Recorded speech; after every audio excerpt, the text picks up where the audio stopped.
And it is the first day back to class for many students out there, and a really tough day for students at Garcia Middle School. 13-year-old Sofia Martinez died on New Year's Day, and police say she had a lot of alcohol New Year's Eve. Our Sofia Beausoleil is live outside the school Martinez attended, and we're taking an in-depth look into underage drinking and the laws that can help them. Hi, Sofia.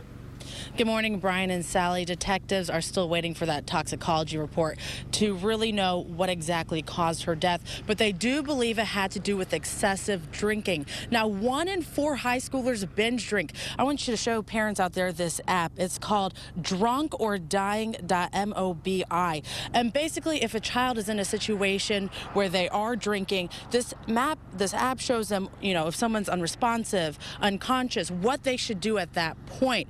Now, like I said, APD is waiting on toxicology reports, and 13-year-old Sofia Martinez died from apparent alcohol poisoning. Her 15-year-old friend told police Martinez had about several shots of vodka and whiskey. And now Aware Awake Alive is a local nonprofit that wants to raise awareness. It started after Carson Starkey died of alcohol poisoning following a fraternity initiation.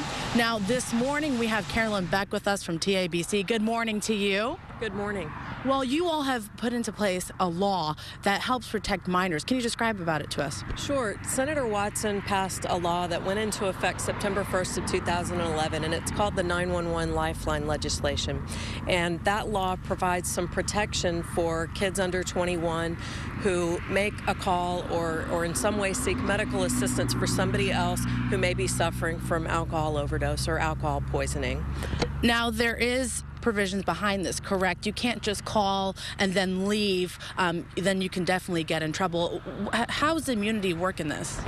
You're exactly right. There are certain things that have to happen, and that is that the person who is seeking medical assistance has to be the first person to call, and they have to stay on the scene and cooperate with medical personnel and with law enforcement. And the protection is strictly for keeping them from being cited for underage drinking, either possessing or consuming alcohol. If there's some other violation of the law occurring around the incident, then the Lifeline legislation doesn't protect them from that. But the purpose of it is if there's a kid who has been drinking, and by kid I mean anybody under 21, they could be an adult who's under 21. If they've been drinking, we want to encourage them to call for help if somebody needs medical assistance.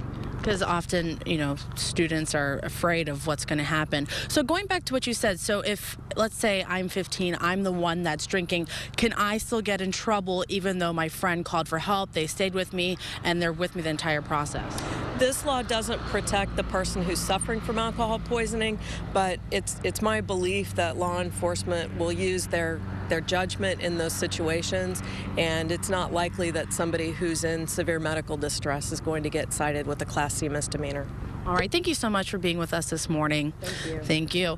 Well, today is going to be a rough day for students as they get back and have to mourn the loss of one of their classmates. Tonight is the visitation for Sofia Martinez. Reporting live in East Austin, Sofia Beausoleil, KXAN News. All right. Thank you, Sofia. Time